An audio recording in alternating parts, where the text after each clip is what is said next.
Serviteurs et servantes d'Allah, je vous recommande d'acquitter ainsi qu'à moi-même et le fait de craindre Allah, car Allah est avec ceux qui le craignent. Sachez que la parole la plus véridique est le livre d'Allah. Et la meilleure guidée est la guidée de Muhammad sallallahu alayhi wa sallam. Et les pires choses sont celles qui sont innovées. Et toute innovation dans la religion est une hérésie. Et toute hérésie est un égarement. Et tout égarement est dans le feu de l'enfer, qu'Allah nous en préserve. Serviteurs et servantes d'Allah, craignez Allah et sachez que cette vie est un plaisir éphémère et que l'au-delà est la demeure éternelle. Craignez Allah donc aux gens intelligents afin que vous réussissez. Serviteurs et servantes d'Allah, la pureté du cœur de l'homme, le fait qu'il n'ait pas de penchant pour obtenir la victoire pour lui-même et pour laisser se propager les plaisirs de l'âme, et la qualité du croyant pieux, modeste et doux, qui n'a pas de rancœur ni de jalousie dans son cœur, qui fait passer les droits des autres avant ses droits, qui sait que la vie est une demeure passagère et que l'au-delà est une demeure éternelle. Car selon sa compréhension, quel est le but de ce monde si ce n'est un moyen qui mène à l'autre monde? Et plus exactement, quelle est la valeur de la vie de l'homme sur terre alors qu'il cache dans son cœur l'amour de soi-même, la rudesse et la grossièreté? Et il cache de temps à autre ce qui confirme la dureté de son cœur et l'étroitesse de sa vue. Et beaucoup de gens recherchent la gloire et ses chemins, quel que soit l'effort qu'ils doivent fournir pour y parvenir. Mais il y a une grande source parmi les sources de la gloire que la plupart des gens ignorent, bien qu'il soit facile d'y parvenir. Sa clé demande un peu de force, de volonté, ainsi que d'empêcher l'âme de satisfaire tous ses plaisirs et de vouloir obtenir tous ses droits. Et cette clé, serviteur et servante d'Allah, est représentée par l'ajustement dans le cœur des préoccupations, des plaisirs personnels et de l'amour de prendre sans donner. Cette gloire réside dans le fait que l'homme ou la femme entre par la porte du pardon, de la clémence et de la tolérance. Donc, avoir un bon cœur, penser du bien des autres, accepter les excuses, ignorer les erreurs, retenir sa colère et pardonner aux gens sont les valeurs auxquelles l'islam exhorte dans les relations des gens entre eux. Et celui qui possède ces qualités est digne d'être parmi ceux qui ont la gloire et l'élévation. Car le prophète sallallahu alayhi wa sallam a dit: l'aumône n'a jamais diminué le capital d'un donateur. Et Allah ne fait qu'augmenter l'honneur du serviteur qui pardonne, qui se montre clément envers les autres. Et celui qui se montre modeste pour la satisfaction d'Allah, Allah l'élèvera. Rapporté par Muslim d'Abu Hurairah radiyallahu anhu. Voilà donc la gloire, serviteurs et servantes d'Allah. Ô vous qui recherchez la gloire, et voilà l'élévation, ô vous qui appelez à l'élévation. C'est une élévation, une gloire dans ce monde et dans l'au-delà. Et comment cela ne serait-il pas ainsi, alors qu'Allah l'a promis à ceux qui pardonnent aux gens par sa parole, ce qui signifie: et concourez au pardon de votre Seigneur, et un jardin, paradis, large comme les cieux et la terre, préparé pour les pieux, qui dépensent dans l'aisance et dans l'adversité, qui dominent leur rage et qui pardonnent à autrui, car Allah aime les bienfaisants. Et ceux qui dominent leur rage et leur colère sont ceux qui n'agissent pas mal envers les gens à cause de leur colère. Mais au contraire, ils ne leur causent pas de tort, et ils espèrent recevoir la récompense d'Allah. Et ceux qui pardonnent aux gens sont ceux qui pardonnent à ceux qui ont été injustes envers eux. Ils ne ressentent donc rien dans leur cœur envers quelqu'un. Et celui qui a ces qualités doit se réjouir de l'amour d'Allah pour lui, car il a atteint un degré parmi les degrés de la bienfaisance, et Allah aime les bienfaisants. Et celui qui est bienfaisant, Allah l'aime. Et celui qu'Allah aime, il lui pardonne, il lui fait miséricorde, car la miséricorde d'Allah est proche des bienfaisants. Serviteurs et servantes d'Allah, le pardon est la devise des pieux, qui sont indulgents, doux, ayant une âme satisfaite, car abandonner un droit correspond à préférer l'au-delà à ce monde. Et une bonne qualité qui pénètre dans le fond des cœurs des autres. Ils ne peuvent qu'admirer celui qui possède ces qualités.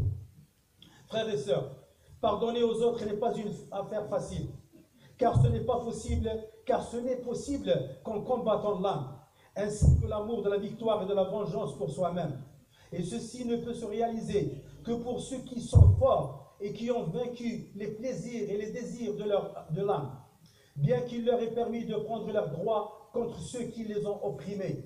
Selon la parole du prophète sallallahu alayhi wa sallam, quant à ceux qui ripostent, Allah Azza wa Jal, pardon, c'est un verset coranique, Allah Azza wa Jal dit, ce qui signifie, quant à ceux qui ripostent après avoir été lésés, cela n'a pas de voie de recours légal contre eux. Et le fait d'abandonner son droit et maîtriser l'âme est une preuve de la violation d'une habitude. Et ainsi est faite la distinction par rapport à la majorité des gens. Et c'est celui qui est fort, qui se maîtrise lorsqu'il est en colère. Comme il est rapporté dans le hadith du prophète sallallahu alayhi wa sallam, le fort n'est pas celui qui terrasse les gens dans sa lutte, mais le fort est celui qui reste maître de lui-même dans sa colère, unanimement reconnu authentique.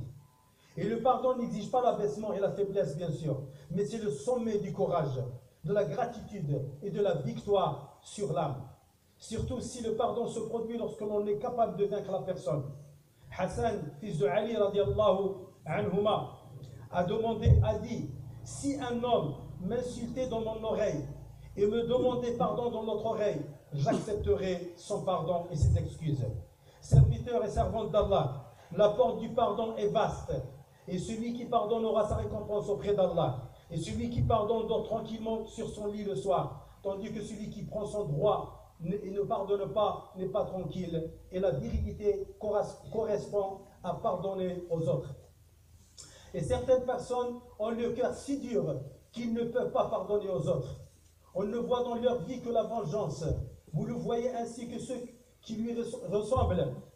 Lorsqu'il se fâche, il ne faut pas attendre de lui le pardon. Il est en colère lorsqu'on lui demande pardon en secret. Il n'est pas satisfait lorsqu'on lui demande pardon publiquement.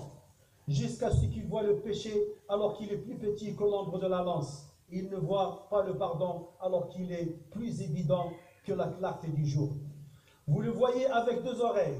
Il écoute avec une oreille la parole. Il dépasse toutes les limites et il est troublé. Il empêche l'autre oreille d'écouter le pardon ou d'accepter le pardon, même si ce pardon est appuyé par des arguments et des preuves. Et celui qui est ainsi serviteur et servante d'Allah est l'ennemi de sa raison. Le pouvoir de la patience se replier autour de lui, il a détourné du bien qui est le pardon pour le conduire à ce qui est mal et détestable.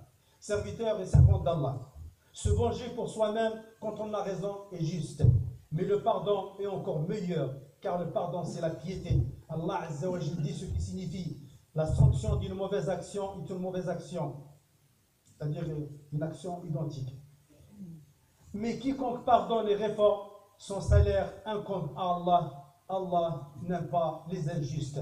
إن الله وملائكته يصلون على النبي يا أيها الذين آمنوا صلوا عليه وسلموا تسليما اللهم صل على محمد وعلى آل محمد كما صليت على إبراهيم وعلى آل إبراهيم وبارك على محمد وعلى آل محمد كما باركت على إبراهيم وعلى آل إبراهيم في العالمين إنك حميد مجيد اللهم اجمعنا عليك وفرقنا عليك اجعل جمعنا هذا جمعا مباركا مرحوما وتفرقنا منه تفرقا سالما من الشر معصوما ولا تجعل فينا ولا منا ولا معنا لا شقيا ولا محروما ولا معذبا بالنار يا عزيز يا غفار اللهم انصر الإسلام والمسلمين أعز اللهم الإسلام والمسلمين اجعل كلمتك هي العليا اليوم الدين اللهم من أرادنا والإسلام والمسلمين بخير اللهم وفقه لكل خير ومن أرادنا والإسلام والمسلمين بسوء ولم تكتب له الهداية فدمره كما دمرت عاد وثمود يا جبار السماوات والأرض يا قاهر فوق عباده ربنا لا تدع لنا في مجلسنا هذا ذنب إلا غفرته ولا هما إلا فرجته